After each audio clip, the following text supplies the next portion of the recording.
وعليكم السلام. أعوذ بالله من الشيطان الرجيم. بسم الله الرحمن الرحيم. صلى الله على سيدنا محمد وعلى آله الطيبين الطاهرين وصحابة رضوان الله تعالى عنهم أجمعين ومن تبعهم بإحسان إلى يوم الدين. أما بعد. فصل في التيمم لخوف درن أو عدم ما أود من الطهارة تيمما. This is verse 89. Now, is anyone familiar with the story behind the tayammum? You know, the cause, how it came about? It's one for the ladies, you know. We wouldn't have it if it wasn't for the ladies. Yeah, seriously, we wouldn't have it. Sayyida Aisha radiallahu ta'ala anha. I think it's Aisha. Yeah, and they stopped. They were returning back to Medina, and Sayyida Aisha radiallahu ta'ala anha had a favorite necklace. Oh yeah, she dropped it. And she lost it. She definitely had it before, you know, they stopped. Oh. So it took so long for them to find the necklace, and they had run out of water because, you know, they were returning to Medina. They had no intention of staying there that long, because their intention was, you know, to return to Medina and be there in time for prayer. So by the time they before they got there,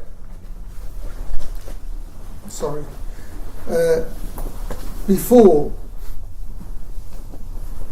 they got to Medina, the provision and everything, there was nothing there. They just stopped for a small rest.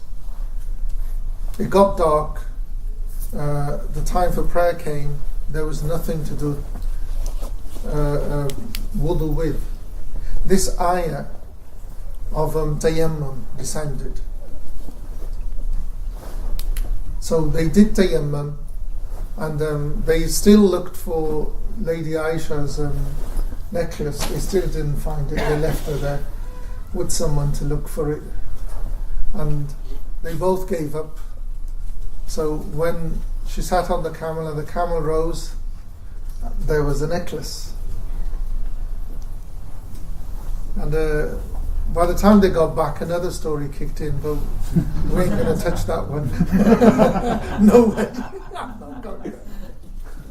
I'm not going to that one. Yeah? Okay.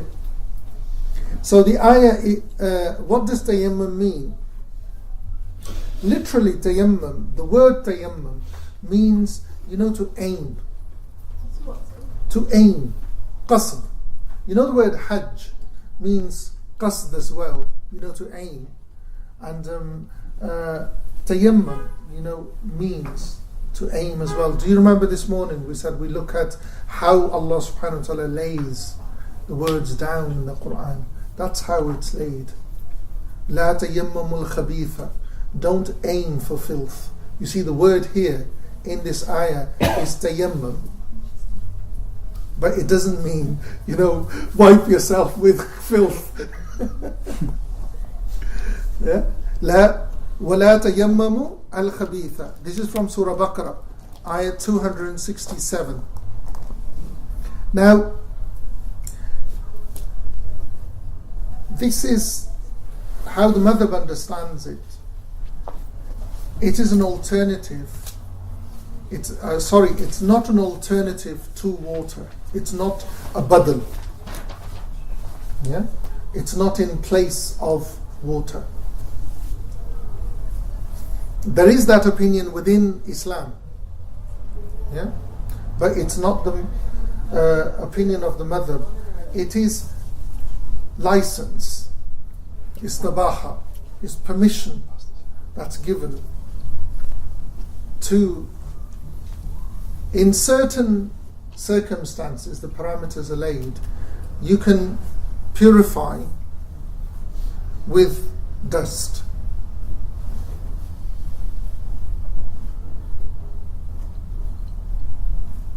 And it literally means striking the earth, shaking the dust off, wiping the face, you know, the parameters of the face that we talked about before, then striking it again, and then wiping the hands. That fulfills the fard. We'll come to it, you know, the fard, the sunan, and the recommendations, like we did with the others. We'll deal with this. This is just the introduction to it. Now, what you can do with it is exactly what you can do with wudu. Yeah? So, if you're in the state of major, if you need to do ghusl, you can do tayammum if there's no water. If you need to do wudu, you can do tayammum. Now, who is permitted? People who fear for their life, yeah, for their wealth and their livelihood. The scenario that's given is, I'm a farmer, I rely on my crop, my agriculture. So I've got enough water to, water my plants, but I haven't got enough to do wudu or to do ghusl. The priority will be to water my agriculture. I will do tayammum. Yeah? If I'm a herder, I rely on my livestock. I've got water to water my animals. I will water my animals. I will do tayammum. If I'm on a journey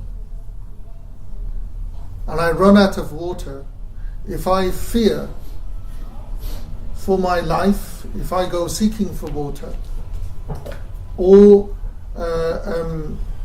my livestock or my wealth that I have with me, if that is in danger, I will do tayammum.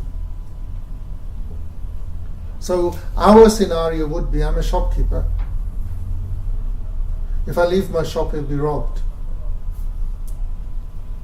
If I go and do wudu, I will do tayammum. Yeah? If you're ill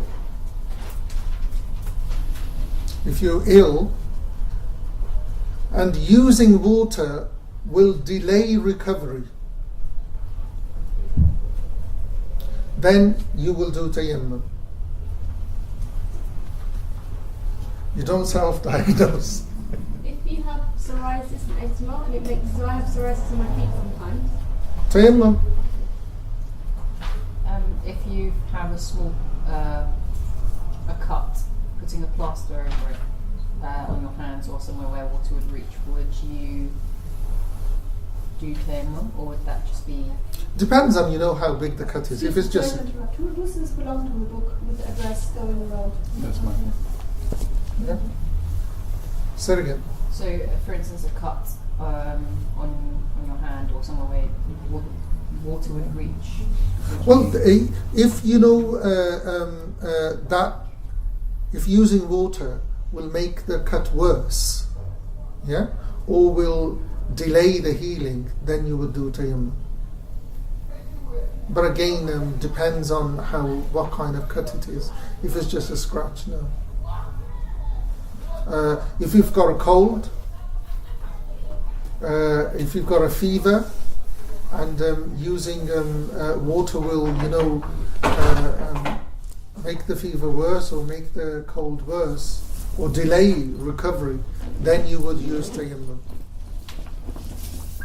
So if it's a wound and you can't get water in it, you would. No, if it's a wound, Yeah. and it's got a bandage over it, Mm-hmm. you would just wipe the bandage. Then you would do wudu. We're talking about scenarios where there's an illness. Yeah, with bandages, again, this text is not, comprehensive. With bandages, you wipe over bandages. Yeah. We're talking about, scenarios where there's genuine illness.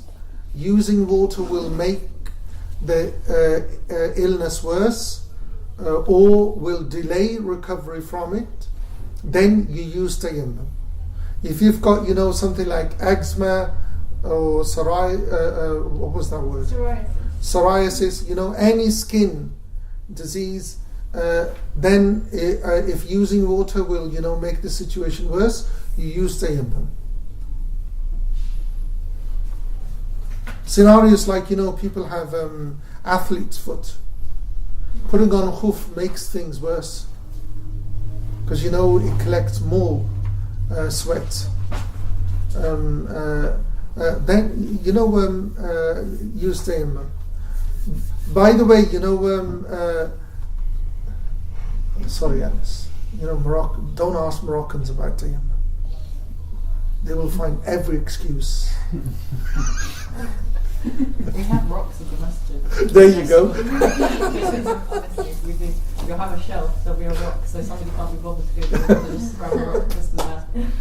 Or if they say, sometimes it's really packed. Yeah. You go in front of somebody, break their thing, so they'll just do a rock and... Yeah, there you go. So you can't do it in that situation. Say the masjid is really packed, and you can't get to the wudu station, and the Jummah is going to finish. You can't just go, okay, tayammum, and then just, if you're not in wudu. You know your situation better than I do. Sorry, just on that. So if you're in like Medina or not so much Medina but Mecca, and say you need to take wudu halfway through like a tawaf, but the toilets are really far away. Yeah. Can you then have like a tayammum stone and do tayammum, or do you need to go like wudu and stuff? In that scenario, they've got enough places to do wudu there. I was just there a couple of years ago, so it's not. No, I'm not going to take that one. No. And now, what I've been told, there's more wudu areas. But, we're looking at genuine need. Yeah? Where there's genuine need, yes. Where there's, it's not, an alternative. Because the madhab does not accept that it's an alternative to water. Water is the ideal, is the thing that purifies. This is a license. So like as soon as water, you get availability to water it. Yeah, it's gone. Yeah. Right. So again, going back, always keep in mind your safety. Yeah, is paramount. So we're looking at your personal, your wealth, your health. Yeah, keep those in mind. If using water will, affect that, will delay recovery, do tayammum. Yeah. Yes. What about just in general? Let's say, can we be able to skip one part of the wuzu, for instance, which is, for example, the mash or the ear, and then instead of because sometimes when the weather conditions are cold, for instance, maybe ear infection. So does that mean just one little thing we have to do tayammum, or we can just skip the air? No, you can't. You can't. The tahara has to be complete. Has to be complete. Yeah, because if you can't use water, use tayammum. I see. It must be complete. You can't skip. I see. Yeah, because it's like I'll give you an example. If could you skip a rak'ah? No, this is exactly the same. You can't. Yes. Wait, was the question about ghusl or wudu? No, wudu. Yeah, I have a question though. So, for example, I don't want to go back to wudu. Okay, it's really quick. So, you said ears was not. It wasn't part of the It's sunnah. Okay, yeah. So why? So, say for example, like you're kind of ill or whatever, and you wash like your arms, your face, feet, all those areas you need to. Then why would your wudu not be accepted? You've done all the far. Well, if you can wash everything else, why can't you wipe your ears? I'm just saying, like. I ain't gonna go there. I don't see a valid excuse. But it's sunnah, it's not fancy. Yeah, I'm just asking. No, but it's still a sunnah. Sunnah is not slight. Sunnah is sunnah. Yes. This is back to wudu. Oh God. If you have a short period of time to catch a Jamaat Salah, for instance, Yes. it's the last Zakat. To do it, you need to do your wudu, but you absolutely just have to hit the fara'id. You can skip the sunnah then, just Yes. catch the prayer. Yes. That's the only time where Yes. it would be permissible. Yes. It's not When rush. we cover, inshallah, next time, when we cover the prayer thing, you know, when the sun is setting, Yeah. you have very little time. Yeah, like You just do the fard. You just do the fard aspect of wudu, and you skip everything, even in the prayer. You skip the sunnah. You just do the fard and catch it. You can do it, but we'll do it then, inshallah. Not now. Okay. Are we clear on the reasons why? Yeah. Okay. You must look for water. Yeah? In those circumstances, you must look for water. 1 mile radius, according to your ability. Yeah? So, a young, healthy male doesn't have an excuse. Women do have excuse. I don't know why, but some women are more fit than men. But in our books, they say that they. But I really wouldn't. But both, it's taken according to ability. So according to your ability, your health, your makeup, you look for the water. Now, once the people who look for water, they divide it into 3 categories. Yeah? Now, there's the category who is a seasoned traveller. He knows the route, so he knows if there's water or not water. He is permitted to do tayammum. The seasoned traveller, to the end of ikhtiyari time. I know this word doesn't make sense, but I'm not going to go into time. But ikhtiyari is, the time in which you have a choice of prayer, and daruri time is in which you don't have a choice. You have to pray. So when we're dealing with tayammum, we're dealing in the time of choice. We're not dealing in the time of need. Yeah. So the one who knows that he's going to find water, he's permitted to delay. Yeah. The one who doesn't know, he's not a seasoned traveller. Yeah. He's permitted, because he doesn't know. Maybe he'll find water, maybe he won't. Middle of ikhtiyari time. The one who's given up hope of finding water, he prays once the time comes in. Does that make sense? Yeah? Now, again, our texts talk about being robbed and being attacked by wild animals. Ain't gonna happen. Maybe in London there's different types of wild animals. Yeah. Birmingham's no better. But again, keep in mind, it's your situation. You know yourself better. I don't think we understood that. What? The wild animal. What, the animal?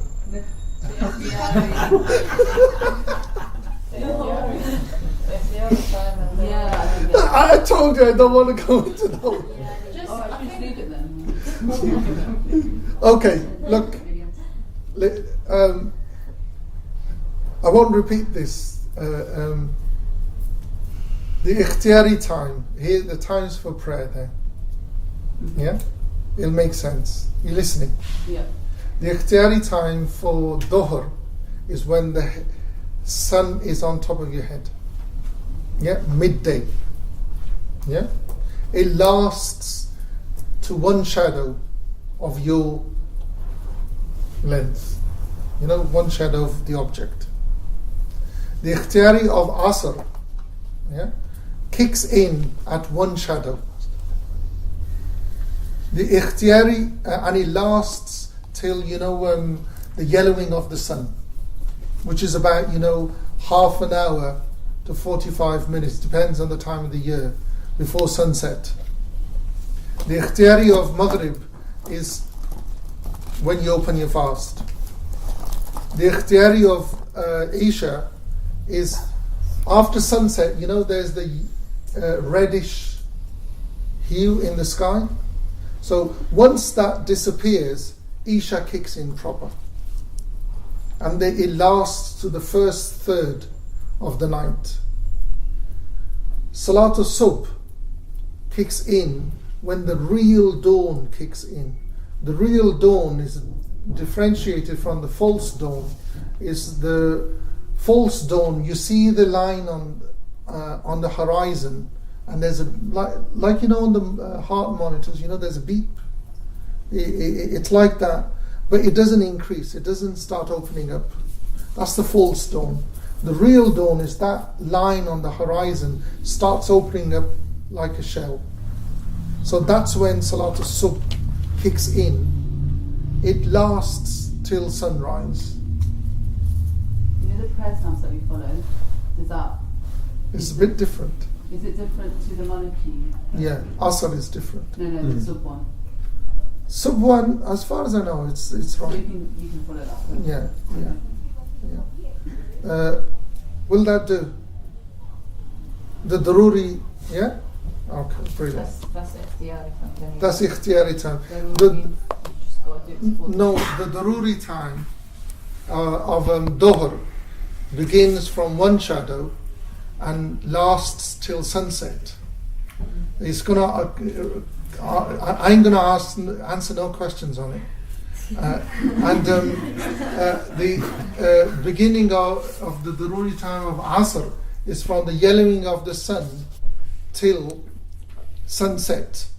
So the daruri of Asr and dhuhr is shared after the yellowing of the sun till sunset.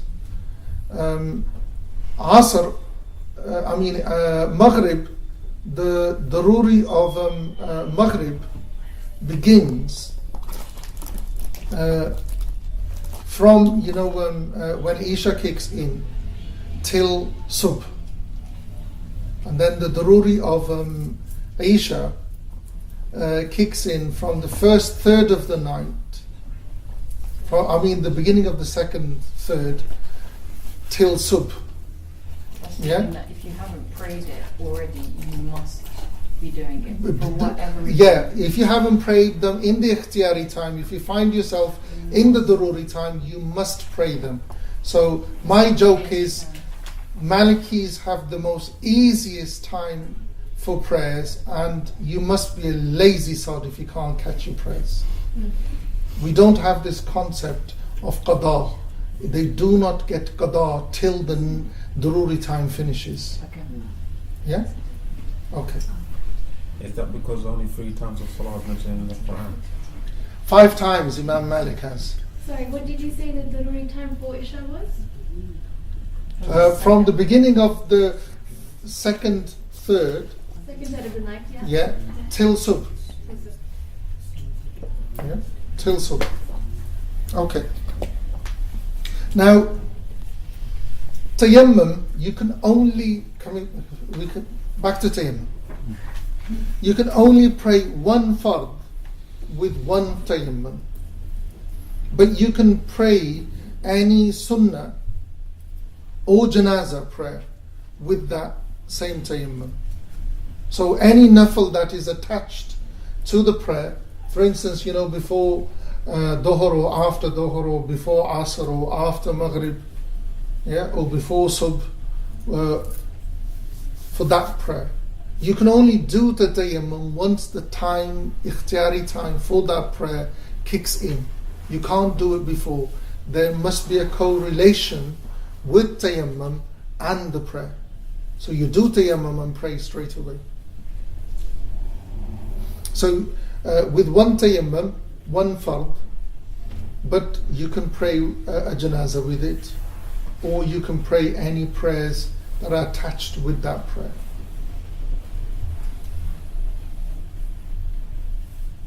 Are we okay on that? Okay. You're also permitted to pray any nafil. So if you did tayammum for a nafil, you could do it.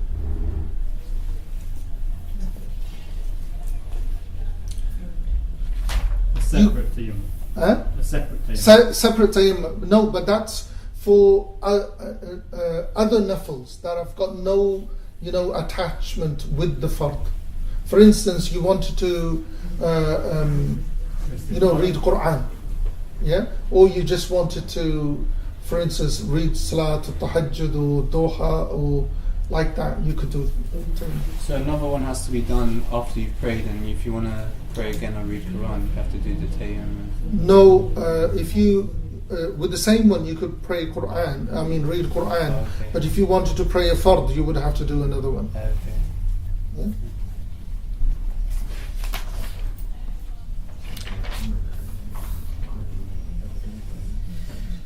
A traveller,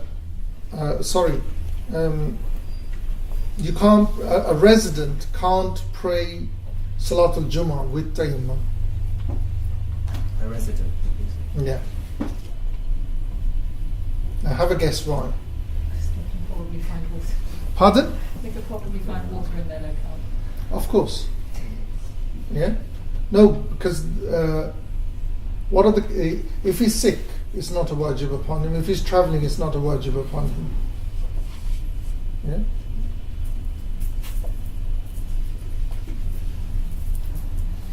Now we move on to, the fara'id of tayammum.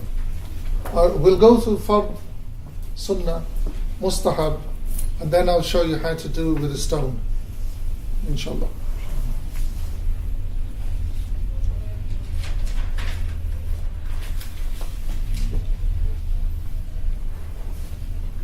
There are 8 fara'id of tayammum.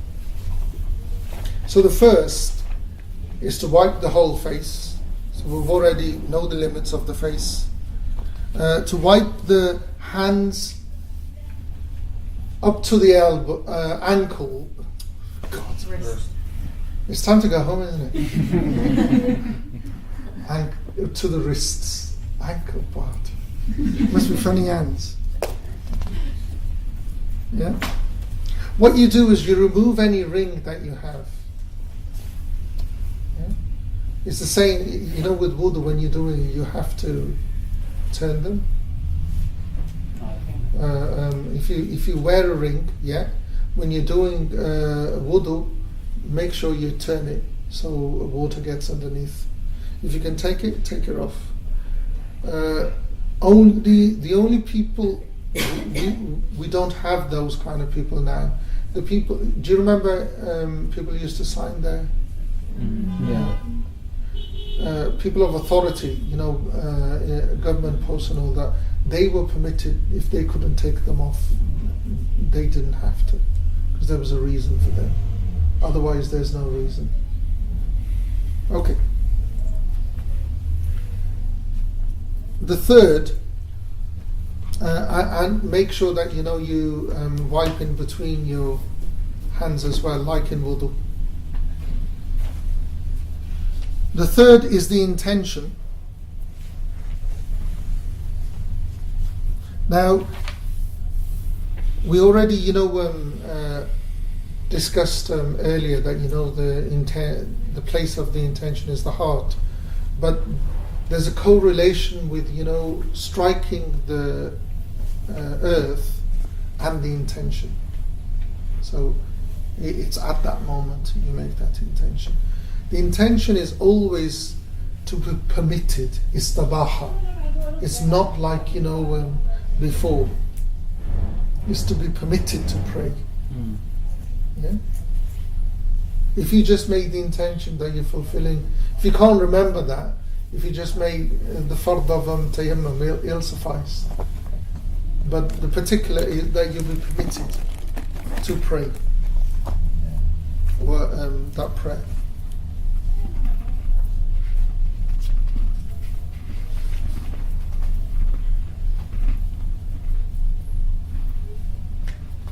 What was it? Okay, a third, 4. The second is that you strike clean earth, because the ayah in the Quran is tayammama sayda tayyiba, whole earth.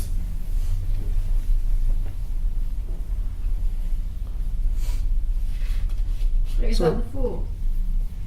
That's the fourth. Yeah. Striking cleaner. Yeah.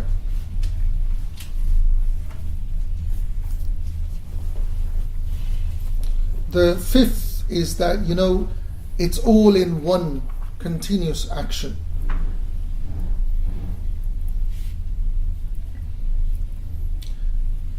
Now, sixth, you must have clean earth. So what do we mean by this? Is that the same as 4? No, that was striking. Oh, okay. Yeah? This is having it. Now, what's meant by this is anything naturally found on the surface of the earth. So anything that has been processed, gone through any means of manufacture, can't be used. And it needs to be naturally found on the earth. So vegetation, trees, wood, no. Glass, no.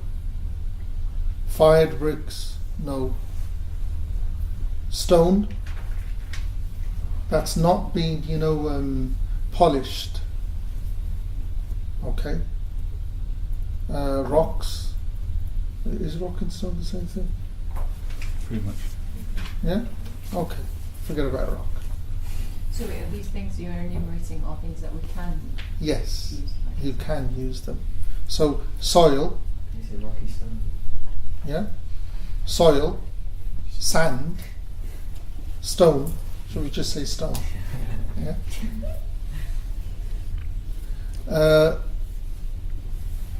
Bricks, if they've not been fired, you can use them. Someone asked me about this, plaster. Plaster is actually made from sandstone. I don't know if it's sandstone, but it's made from a form of rock. But it's been processed. You can't use it. So, garden soil is fine, sand is fine, stones are fine.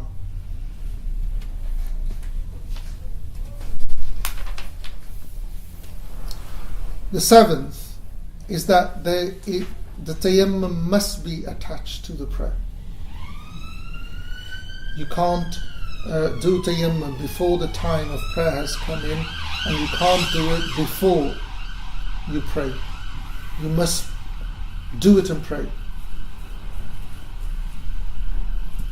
Can I ask about the relevant stone? You've got polished marble. No, it's been processed. But in ancient mosques you have big boulders of stone walls. The edges are processed, the middle are not. So those are okay. And in Morocco they have big boulders in the courtyard. You don't have to do the dark? Huh? Is it dark where you have to roll? No. That's not. No, not this. The eighth point is that the time for the prayer must have entered. So keep in mind, it's the ikhtiyari time we're looking at, not the daruri time.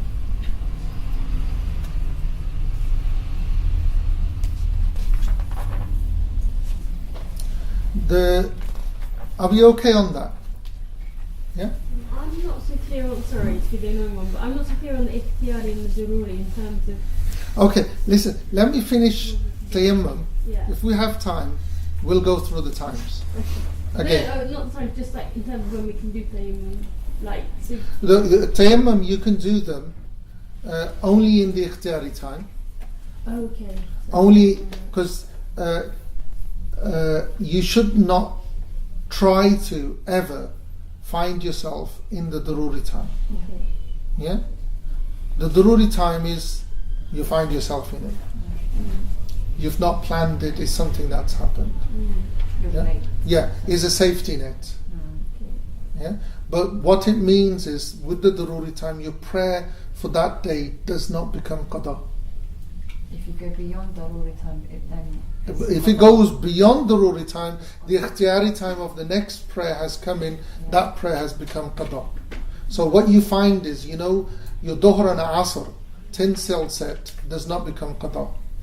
Your maghrib and isha, till sunrise, doesn't become qada. Your subh, till sunrise, doesn't become qada.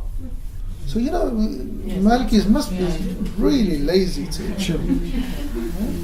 And if you get your takbir before sunrise and your praying after your rak'ahs go through sunrise.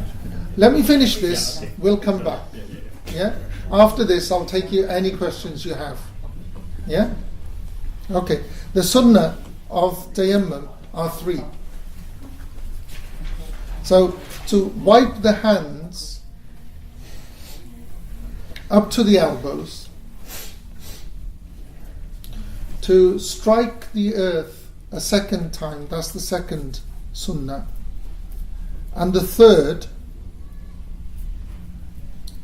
you're striking the earth twice. Is it the sunnah? Yeah. The third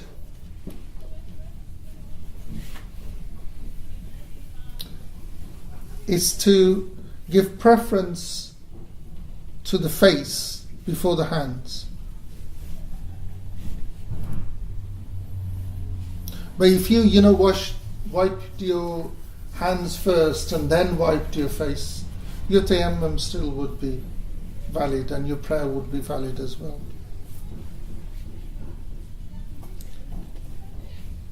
Now then, the recommendations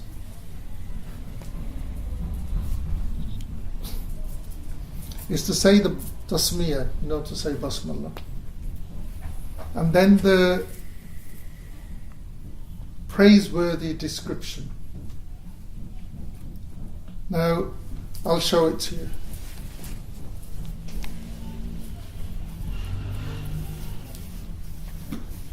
Who's done tayammum before with a stone? Oh. Anas. I bought my stones. Okay.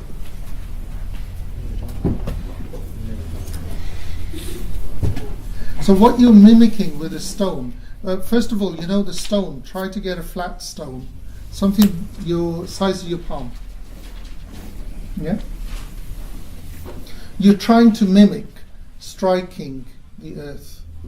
So we haven't got sand or soil. So we're carrying a piece of stone. So right hand, side, there, thumb, you're going round. And making sure that the tips and the sides are rubbing. Then the heel of the palm and then inside of the palm itself.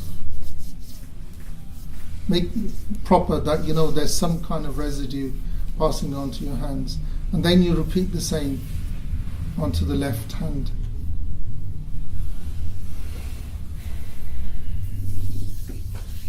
So when I begin this, that's where my intention should be. because this is the first stripe. So then wipe the face like you exactly the same you would wash your face. And you only need to do it once, and then you repeat it again.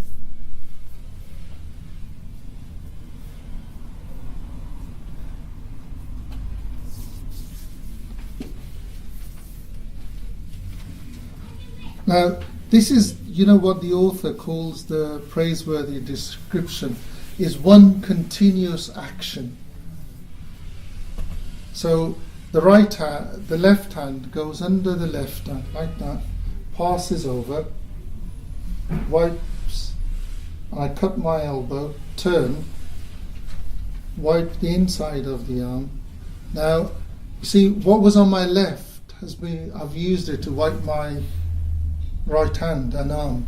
So now I rub what's on my left onto my, right onto my left, wipe my inside of my arm, then outside elbow, then outside hand, then in between, left, right, thumb, because when I wiped, did you see I left the thumbs.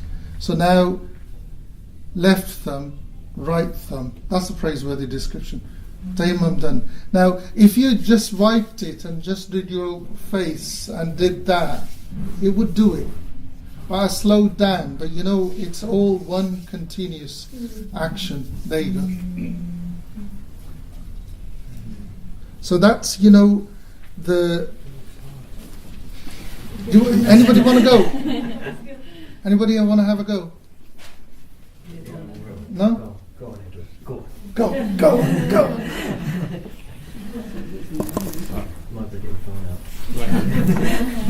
No. Mimic, striking the earth. So you begin with. No, that finger. Yeah, outside. Wipe it, rub it. Now the edges of your heel, of your arm, then the edges of your thumb, then inside, and in between the fingers and the tips of your fingers, making sure that the tips of your finger are being wiped.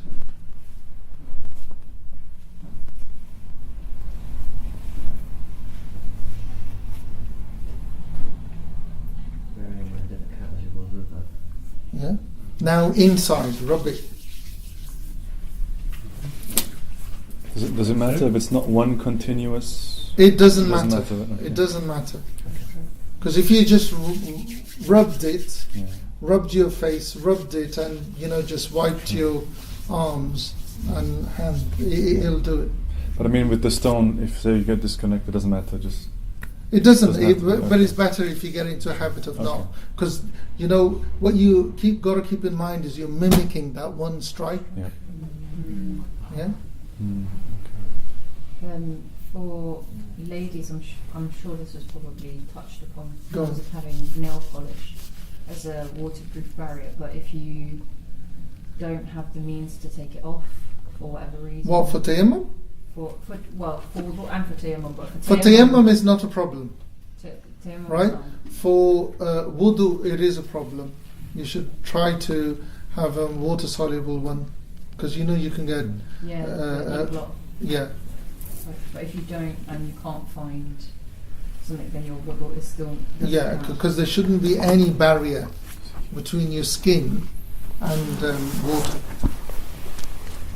So that extends to waterproof makeup as well. Yes. We never got you to finish. Whether I had or not. Is it I've done everything that if I were a brown man would be pink. Yeah. I've done everything there. Yeah, and then you repeat the it. other side as well. Yeah, you repeat it. Then you rub your face.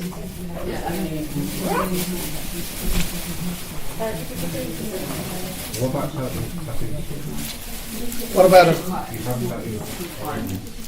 They got nothing to do with wudu or tayammum. Having tattoos, they don't affect your wudu or tayammum. Sorry. Yeah. It's broken anyway. Okay. It's broken. What breaks tayammum is exactly what breaks wudu. But there is one addition. Wait, so there's only one recommended act when you give tayammum? There's two. The basmallah. You say bismillah, yeah, and you know the doing it all in one continuous action. Okay, cool. The praiseworthy action. When you say bismillah when you strike? Well, yeah. Before you strike? Bismillah. Yeah. Yeah. Okay. The one addition is finding water. If you find water before you pray, before you say the takbir, it declares your wudu. I mean tayammum null and void. I'm just laughing because I'm imagining being in a desert and you've just done your tayammum and then a spring comes up. You're like, I'm just about to say the takbir. Null and void. You'd be very grateful because null and void. Is that the hadith? إذا حضر الماء بطل التيمم. Is that what? Yes. Yeah. حضر الماء. حضر. Yeah. If he came. If it comes. Yeah. Once you find water, it voids the tayammum. But if you begin prayer, and the spring of water. You carry on praying. You carry on praying. It does not break wudu. It breaks the condition of breaking tayammum is before. What if it's like, let's just say, I know hypothetically you're in the desert and like, I don't know, a truck goes past and it has water in it, I don't know, water tanks or whatever, and you don't have access to it. Say it again? Let's say you see the water go past. Hypothetically, like, I don't know, tanks of water or whatever, but you don't have access to that water. Yeah. So you can't really use it. Fine. You use them. That's fine. There's one, our scholars talk about this, and they're very particular about this. If water is expensive to buy to do tayammum, I mean, to buy to do wudu, do you do tayammum? That sounds reasonable though. Yeah? Yeah, this is livelihood, wealth and yeah. Is that your fatwa? That's not my fatwa. I don't give fatwa. Okay. Has anybody got any questions about tayammum? If you're doing it on flat earth, you have to do that painting the sides of your fingers as well. No, when you're doing it on soil or sand, when you strike it, the soil, the dust comes in between, and that's what we're trying to mimic when we're using the stone. Do you dust it off as well, don't you? Yeah, you shake it off. You shake it off, then you wipe your face. That's why, if you're using dust, there should be traces of dust on your hands. You can't just dust it all off. Being in a very cold environment where perhaps doing water you couldn't do it, e.g. Ottawa in a winter's day, minus 40 degrees or something, and you couldn't, or tayammum. Something, tayammum, but tayammum. Your hands and feet covered because of the cold. Can you do it over your gloves? Or? No. You might do, because it gets really cold. No. Can you do it on snow? Presumably not. No. Oh really? Snow? No. You know what you would do with snow? If it's too cold, you do tayammum. You can melt the snow. If it's too cold, you do tayammum. So why would you use snow? It's water. I wish I can be. What? Because when I did my military service in Cyprus, like the water was freezing, and like I would. If I needed ghusl or something, I would just jump in that freezing shower and I would. It's really good for you. It's really good for you. It can be surprisingly hard to find something which is unchanged in London. Like if you're short, you have to be obviously loads of water, but if you're really short of time, there's next to nothing that's unchanged. No, but what you do is carry a stone with you. Yeah. Carry a stone. Keep one in your car. Where can I buy one from? Huh? Start selling stones, eh? You need to go to the farm and find a rock. It's quite difficult to get a good. No, it's not. You go to the beach and just find plenty of them. Go to the beach. I'm going to go to the beach. Go to the beach. Literally go to the park, you will find Yeah. some Do sort a bit of gardening. Beach, Do a bit of gardening. Yes. Where's Peterborough? Pardon? Just about an hour from here. You can't do it with a tree. Beach, No, you can't do it with a tree. It has to be naturally from the How soil, many packs are there next to on the surface of the earth. Probably the best. Something natural. Because Allah subhanahu wa ta'ala used the word Sa'idan Tayyiba. Sa'idan Tayyiba is something that is wholesome, found on the surface of the earth. It can't be something that, has been processed or grown. Because if you could use a tree, you could use grass. You can't use grass. Okay. You got 15 minutes to ask anything. Can I answer my dog question? Go on then, ask your dog question. I'm just asking, you have a dog as a pet if you're not, if you're in a garden or like as a pet. Say it again? Are you allowed a dog as a pet? Do you live with family? No, I'm saying, I'm saying, say like everyone was Maliki Huh? and they didn't mind in the Yes. house. Yes. It wasn't just like you were the only Maliki, you want a dog. Would that be allowed? What's your name, by the way? Mahia. Maria. Mahia. Mahia. MashaAllah.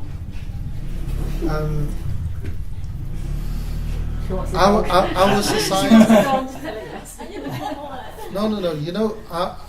Our society and our minds have not, evolved to where we live. Yeah? Mm-hmm. And the environment that we live.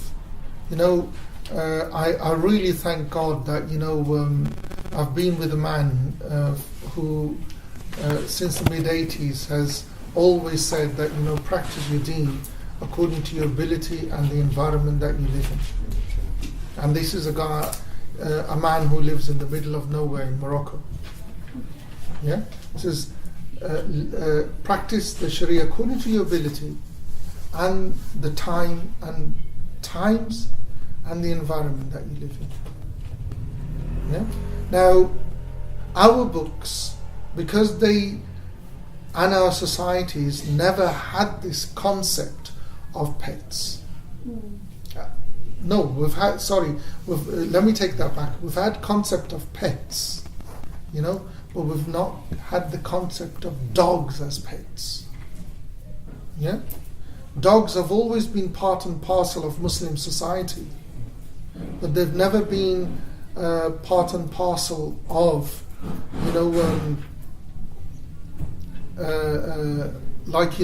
cats were. And you've just reminded me of an opinion which will help you. Yeah? And it's of Imam Mazari. Now, Imam Mazari says that, why cats are, clean. I mean, not clean. Why, there's no objection. Yeah. Because they're in and out of the houses. Yeah? But he says if the dogs, that are kept, if they're in and out of the houses, he says the hukum is the same. Yeah? But you see, why we never kept cats as pets. Cats were just about, and they came in and out. And there was never any restrictions. We didn't, tag them. We didn't what do they do? Microchip them. Yeah, they weren't our property. They were part and parcel of our households, but they weren't ours. Do you understand? So if a dog can be like that, Imam Mazari says the hukum is the same. Now Imam Mazari gave this, he was of modern day Tunisia, but he was a mujtahid mutlaq. He still stayed within the madhab of Imam Malik, but that's his opinion, in and out. So same opinion. I'm not telling her that. I'm sharing the opinion of Imam Mazari. But for me, like the Surah Kahf is like proof that those 7 companions they had. No, but do you understand what I said? That you see, our scholarship, they won't go beyond the book. They're not engaging with. Yeah, they're not engaging on the environment and where society has moved to. But didn't those people in the Surah Al-Kahf, the dog was their pet? But they weren't Muslim. They were before Islam. And by the way, they were Christian. Yeah, but they were still in the Quran. No, they're in the Quran. No.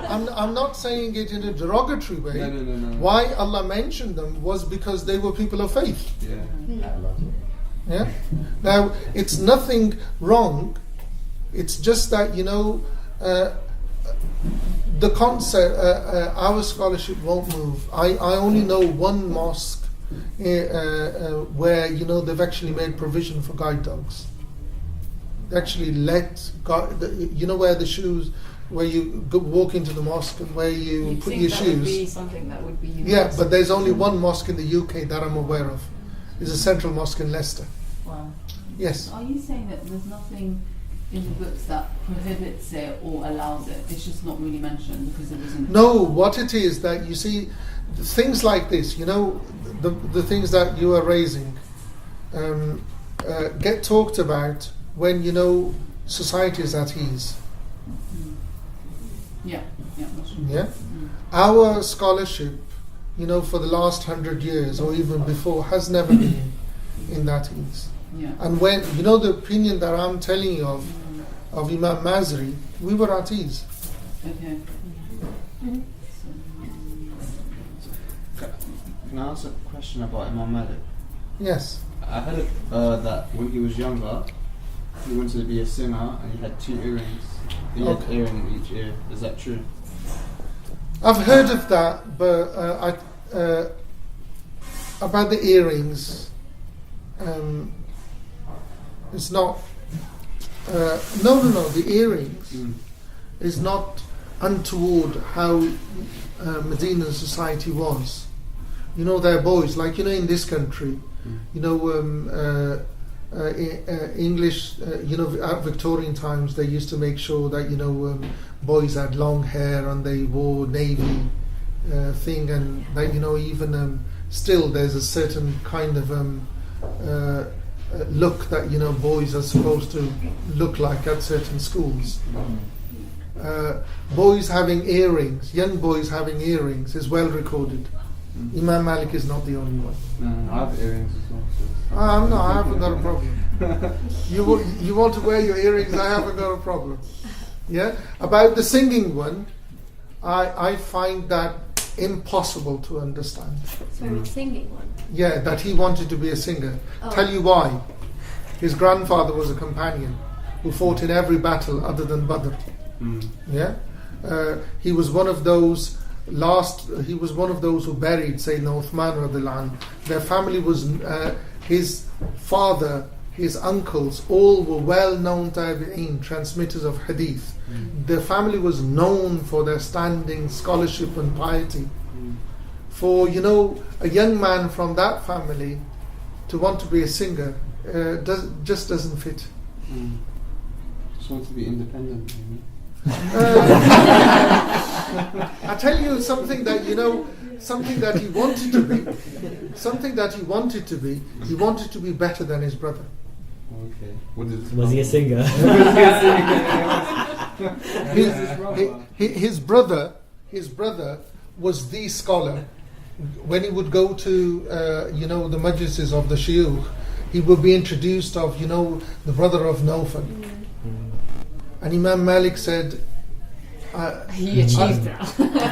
He said, it got to a time where he was introduced, Malik was introduced. No, Nawfal used to be introduced as the brother of Malik. That was later, wasn't it? Yeah, that was a lot later. Yeah. Anything else? Can I ask again about praying Fajr offensively late? Right, Fajr. Imam Malik radhiyallahu anhu has this hadith that if you catch one rakat of Asr as the sun is setting, you've caught Asr. And if you catch one rakat as the sun is rising, you've caught Subh. Now, but what we mean by rakat, we mean you catch the sajda. Okay. Not the ruku. Yeah? Because even when ruku is mentioned, it means sajda. But when you catch the ruku in jamaat, you catch the virtue of jamaat. Okay. That's different. You need to catch the sajda. The first sajda. First, yeah. Yes. I just would like to know the nawafil in the Mazhab Maliki. For Fajr there is 2 before the first, and for Zuhr is there 2, and then what you find is that there are sunan that are akid. Yeah. The daily nafil are divided into 3 categories. You've got 2 rak'ats which are raghib, that they have their own category, because the Prophet ﷺ said that these 2 rak'ats he and the prophets before never missed, which are the 2 before subh. Yeah, so they're called raghaib. You desire them, so they're called raghaib. They're under nafil, but they're graded as raghaib. Then you have 2 or 4, it's up to you, before subh. These are akid now, nafil that are stressed. Yeah, no, for subh there's 2. The raghaib. Just now you meant. No, these are for dhuhr. Okay. For dhuhr, it's up to you if you want to pray 2 rakats or if you want to pray 4 rakats. But it's always in 2s. It's always in 2s. So it's 2 rakats or 4 before subh. Before 2. No, sorry, dhuhr. Yeah, 2 after dhuhr. Yeah, Okay. 2 after dhuhr. 2 or 4 before asr. Yeah, 6 after maghrib. Yeah, nothing after isha. Except witr. No, not after isha. Not after isha. I'll come to it. Hold on. If you are someone who prays tahajjud, then delay your shaf and witr. Yeah. Now, if you know that you are going to get up before subh kicks in, delay your shaf and witr. If you know you are not going to get up in time for subh, then delay your shaf and witr just before you go to sleep. Yeah. Now, if you know you're going to miss it, then pray it with isha. What about the 2 rakat before maghrib? No. Well, let me finish the akid. Yeah. So the shaf is nafil. Yeah. The 2 are nafil, and the 1 rakat is sunnah mu'akkada. Yeah. It's sunnah mu'akkada. You read. One rakat is of sunnah mu'akkada. The 2 rakats before of shaf, you read after Fatiha, you read Surah A'la. And in the 2nd rakat, you read Surah Kafirun. And in witr, you read after Fatiha, Qul huwallahu ahad, Qul a'udhu bi rabbil falaq, Qul a'udhu bi rabbin nas. Then the final prayer, nafil that is stressed, aqid, is the doha, is between 2, 6, 8. Yeah? 2, 4, 6, 8. It's up to you.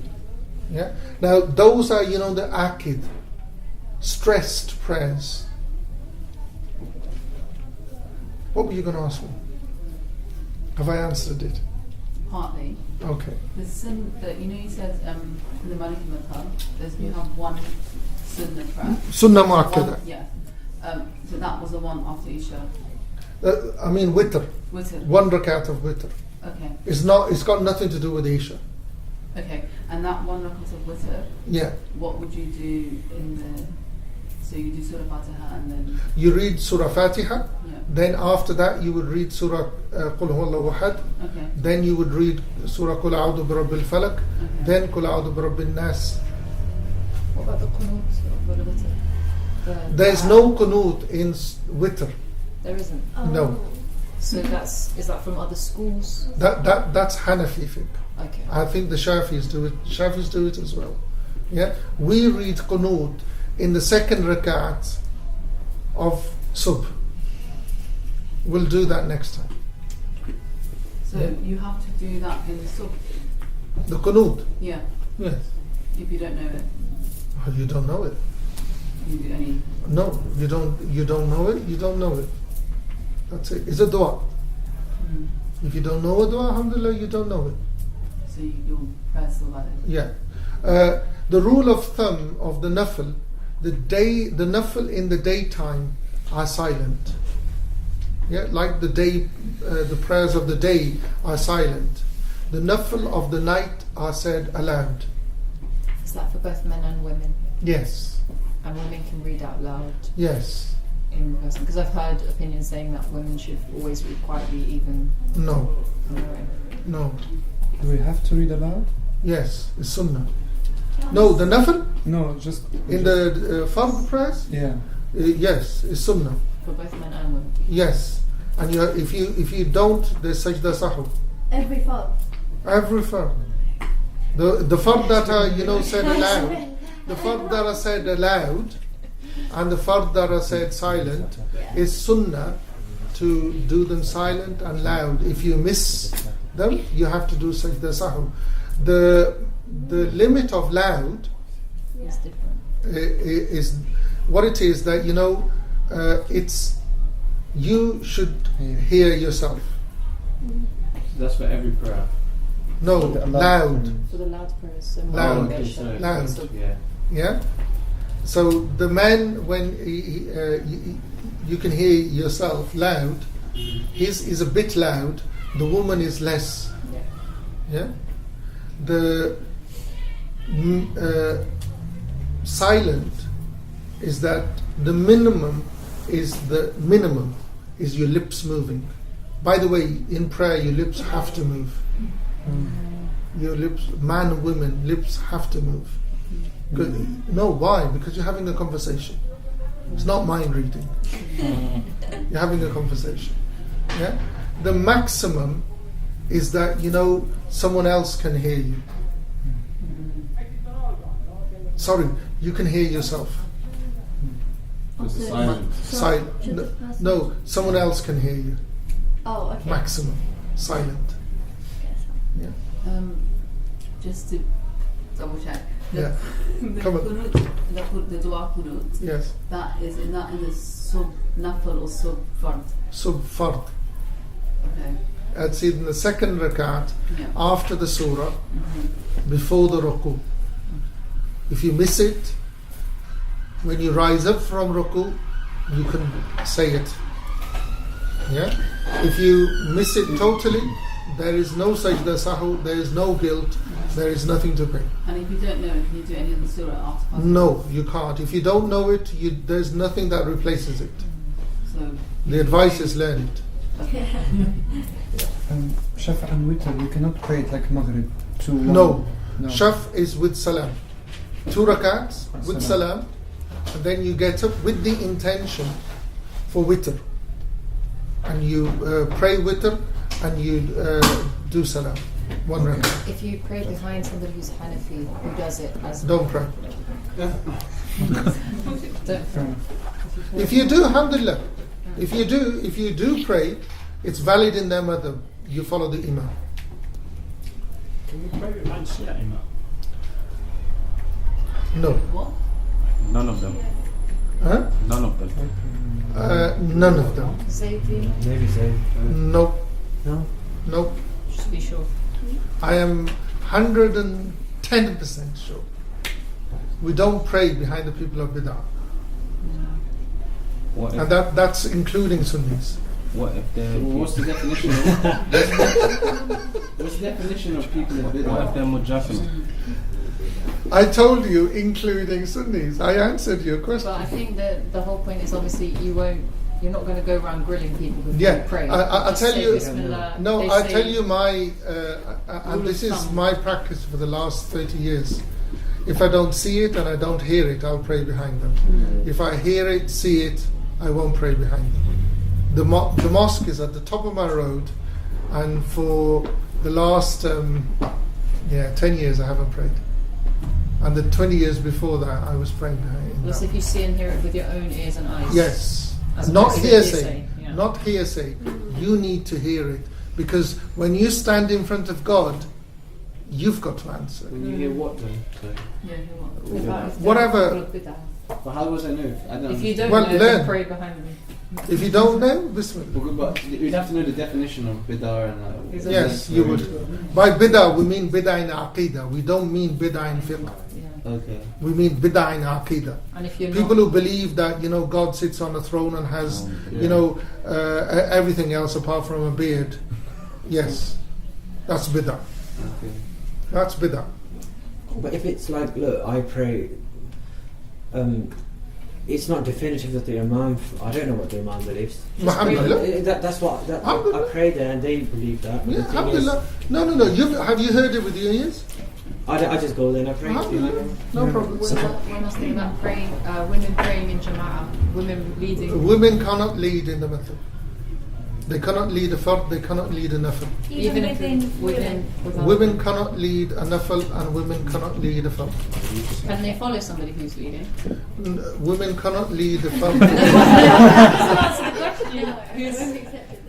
Well, among themselves even? No. The madhab doesn't permit it. Because what you've got to understand is that the Medina was a generic community, it was a family. People, men prayed and women prayed with them. We did not have this thing that the women had a separate masalla. Because this is, something that, people need to claim back. Women prayed with men. Yeah. Sheikh, I was told from our teachers that the men and women used to pray side by side at the start, and then it got revealed, and then they were told to go to the back. That I don't know. Okay. I'm a bookworm and I've not come across that one. Okay, that's fine. I'll get the reference from it. Yeah, Bismillah. What's the reason that we don't pray with melodious tone? Pardon? Melodious tone. It's bid'ah. What's melodian? Melodious. Like a sing song. Yeah, sing song.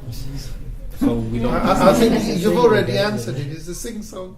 So we don't take the hadith about whoever doesn't sing the Quran is not from a mom. No, ghunna is not, ghunna of music. It's the ghunna of articulating it properly. One of the reasons why Sayyidina Umar radiallahu anhu united the whole Medina behind one Imam in Tarawih because of the qira'ah. That's the understanding of the people of Medina, because the qira'ah was going out, and he made sure that the reciters were those of the Sahaba radiallahu anhu. And how long is the wiping of the khuf? Say again? Is there a time limit on wiping the khuf? No time limit, but it's recommended that you have a ghusl for Jummah.